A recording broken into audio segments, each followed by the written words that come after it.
The nightmare artist. What possibly could be a nightmare artist? This is a photograph by Zdzisław Beksiński. Over the course of a 50-year career in art, he would materialize dreams and nightmares onto canvas and celluloid, bring a global eye to Polish art, and would help to define modern heavy metal aesthetic. Born in 1929, his birthplace, Sanok, had one of the largest populations of Jewish people in all of Poland in the lead up to World War II. Roughly 30% of the city, and in 1940, the Zaslav concentration camp was created just on the outskirts, and would remain functional for the next 3 years. In the aftermath of the war, Beksiński would begin to photograph the world that he saw around him during the Soviet occupation of his country.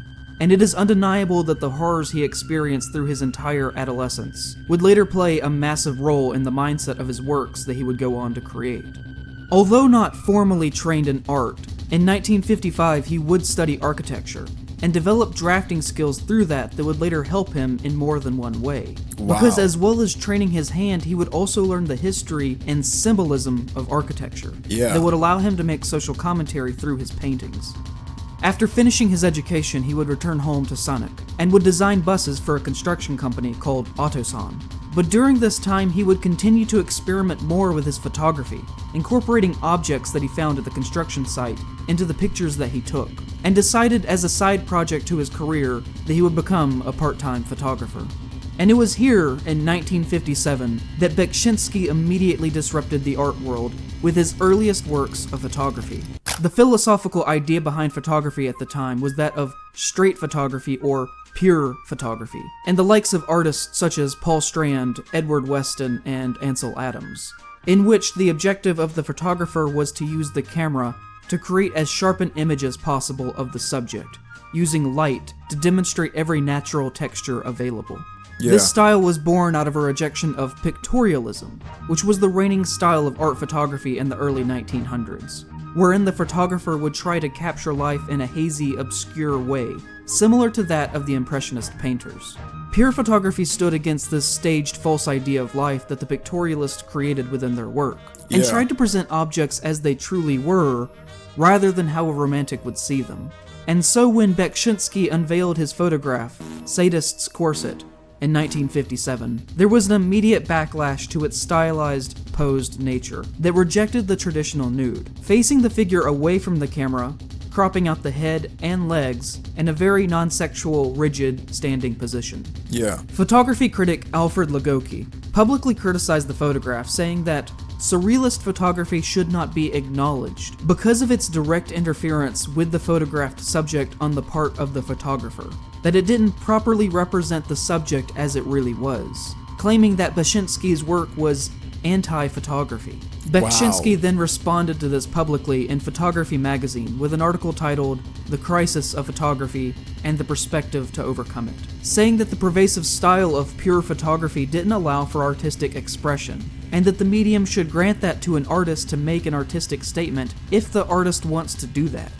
And this philosophy is something that you can see in all of his early photographic works. The subjects are all manipulated, directed, and posed in very specific ways, and were always obscured in some fashion. An out-of-focus chair in the foreground segments the subject of Sadist's Corset into pieces. Here mirrors disrupt the natural symmetry of the body, subjects are cropped, photographed as silhouettes, purposefully shown out of focus, and shadows make faces ambiguous and confusing to look at. By the time of the early 1960s, it's like the only reason why he doesn't like it is because that emptiness, something is filling that when he's looking at these photos. I'm telling you, this is a nightmare aesthetic when it comes to photos. Just silhouette, light, bouncing, that's it.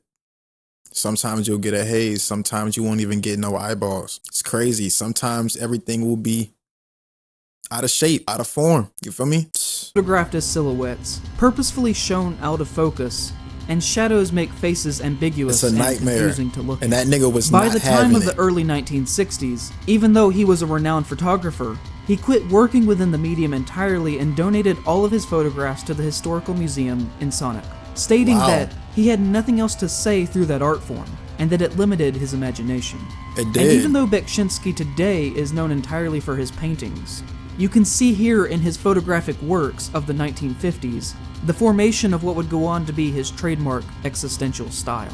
From the beginning of the 1960s to the mid-1980s, Beksinski would enter the era of his career that he would become most known for with the Fantastic series. This is so fire. He's playing the instrument, but Beksinski he has would enter the era of hella hands, bro. That is so fire. The display of muscle memory, man, and habit of loving something and doing something for so long. It's so crazy. It might become someone's nightmare. Career that he would become most known for with the Fantastic series, which melded architecture, spiritualism, eroticism, war, and dream logic into a series of hellscape paintings.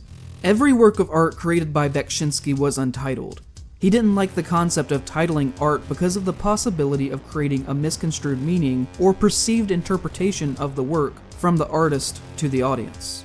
He explained in a 2002 interview that in his opinion, interpretation is imposed by others. Speaking immodestly, paintings are to be admired or contemplated. Admired without asking what it means. If I had something to say, I would write it down or say it. Literally. I don't need painting for that. In fact, he didn't really like the concept of interpreting the work at all, and wanted the paintings to just stand on their own as paintings, and would even get upset with critics who tried to come up with a simple answer for what his work meant, saying also at one point that meaning is meaningless to me. I do not care for symbolism, and I paint what I paint without meditating on a story. So I'm not going to try and do that here, and offer up some grand thesis of what his body of work means as a whole. I think he is probably correct in saying that his work is so diverse, and that each individual painting is too complex for me or anyone else to do that well. But despite his wishes, I will go so far as to say that there are common similarities in many works from him that make it difficult for me to not think of his life and the political climate that he grew up in when viewing his paintings from this time. Because he grew up, he say Soviet, right? So he was seeing a lot of death around him, a lot of dead shit. And this explains like where it came from. We've seen it in the photography. It's now here. Almost every single one of this set feels like him confronting something very personal that he must have seen or experienced in his youth, as he also explores concepts that obviously captivated and haunted him. And so here I would like to take some time to discuss what I see as the most common themes within his work. His experiences growing up in World War II obviously affected him deeply, and is the most reoccurring topic that I see in his paintings. Here, an ugly red creature conceals itself behind the facade of elegant Greco-Roman architecture. War helmets are a constant reoccurring image, such as here where individuals ride one, dragging a body behind them. Burning buildings, destruction, and chaos reigns in his worlds, and I think the color blue is significant in these scenes. If you aren't aware, the color Prussian blue is named after the prussic acid that is used to produce that color in paint. Prussic acid is also known as hydrogen cyanide. And while the paint itself today is not toxic despite being created with a form of cyanide, other products made from it, such as the pesticide Zyklon B, that would be used by the Germans in gas chambers during World War II, are extremely deadly. And are known under certain circumstances, depending on iron and pH levels, as well as humidity, to leave a blue residue on. So what I'm seeing is that he has a relation to this blue because it was around World War II where he was seeing it a lot in his childhood. That is scary, man. That is scary. So blue has a way more deeper meaning to anything, to him, than anything else. Like, that's crazy. On surfaces that are in frequent contact with the substance. Oh my God. That is chemically identical to that paint. Literally. There are two paintings in particular that I believe Beksinski is referencing this in. Here, where a figure reminiscent of common depictions of death, shrouded in Prussian blue, watches as a train of carts covered in religious symbols carries emaciated figures away, who are packed together tightly. As well as here, where possibly the same figure hovers over a child in a cradle, while a man is eaten alive by birds behind him.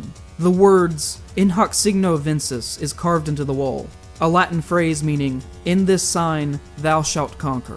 It is also relevant, I think, to note that this phrase was a common popular slogan used by the American Nazi Party. The human body is the subject of almost every Beksinski work, and like most themes within his work, they tend to blend together into one common core of nihilism. His portrayal of thin bodies is very much in my mind tied to the war, and they are also often presented with religious symbols. which themselves are also always shown with destruction tying back into war, in a constant recycling collision of conflicting ideas. He painted hundreds of images in his life, and to me they are each individually small pieces of a larger single Hobbesian statement on human nature. The bodies of Beksinski's paintings are never normal, and are almost always blending into something else, stretching and obscuring the original form. Many bodies form a new creature, faces bloom into nature, buildings are constructed out of bodies, Notre Dame is made of flesh. Numbers are tattooed or carved into people, a man turns into a building, and a torso into a chair. With these last few possibly being a critique of the victims of the Germans being turned into household objects, such as soap or lampshades. Each person depicted is a parody of life, with the only common element being that they are always thinner than they should be. A corpse plays the violin, a ruined dancer poses, the faces shift this way and that way, until the argument could be made that they are no longer faces at all. They are usually cropped or segmented into pieces, positioned in almost natural ways, and yet somehow entirely unnatural at the same time. Jesus. And the positioning of the bodies also ties into the idea of crowds, surrounding larger-than-life government officials and religious figures as well, as the idea of crowd mentality is critiqued heavily in his work, where those in large groups stare vacantly forward or gnash their teeth in joyous anger. Here, a large group, probably representing death, wearing helmets block the way forward on a path, and here, a great head devours the masses. And on the religious side, a massive being hovers over the earth, with the symbol of religion in its front pocket. A cardinal appears with a diseased, rotting face. Graves litter the yard of Notre Dame, and many, many crosses rise up out of the destruction of war. But there are just as many paintings that don't have as overt of a possible meaning behind them, which is why I say that it's difficult to lump all of his output into one definite thesis, just in the same way that it would be difficult to place the entirety of a man's life into one neat sentence. Life is messy, and just because he witnessed the horrors of human rights violations as a youth, doesn't mean that makes up everything about him as a person. And there are many paintings like these that hum with mystery to me, and that is one of the things that I appreciate most about him, is that you can think you almost have him pinned down as an artist, and then you'll discover, for instance, that he created a set of sadistic erotic drawings that surprises you because they are totally unlike anything else that he ever worked on. The 1990s are personally my least favorite era of Beksinski's like a art, bad kid but with I don't a pen. blame him for this. As with many creative people at the time, he became enamored with the new possibilities that digital art offered, and for a while he returned to photography, using new programs such as Photoshop to manipulate his photographs, as well as those taken by others, to create new images out of them. He said in this time that, "There's a certain refreshment of mind in this work, the view from a totally different perspective than at painting. Playing with these programs, I can create artificial reality at any angle and figuratively photograph it, which would be the final result of creation." But the artificial reality of these works that he created in this time, to me, are not on the same level as what would have come before, in my opinion. They definitely come from the same mind and the same perspective, but these feel less raw to me, less visceral or emotional. I enjoy him revisiting imagery from earlier in his career that he developed during the Fantastic period, such as doing this digital work of Notre Dame. But I do feel like a lot of fine artists, as well as comic artists, were held back in this era by trying to embrace new technologies before they were perfected. And I think that Beksinski realized this as well eventually, as he became frustrated with digital art and abandoned it by the 2000s and would return to painting. But unfortunately, this would not last for long, as on the 21st of February 2005, he entered an argument with a man named Robert, the son of his housekeeper, who wanted to borrow the equivalent of about $100. 20 years ago, chat. Beksinski refused, the argument became heated, and the two entered into an altercation, and Robert stabbed Beksinski 17 times, killing him, robbing him not only of his life, but the world also of more Beksinski paintings. That year, Burning Man would display a red cross in the shape of a T in his honor, and soon after, the city of Sinnock would open a museum dedicated to his work in a local castle that is still open to this day.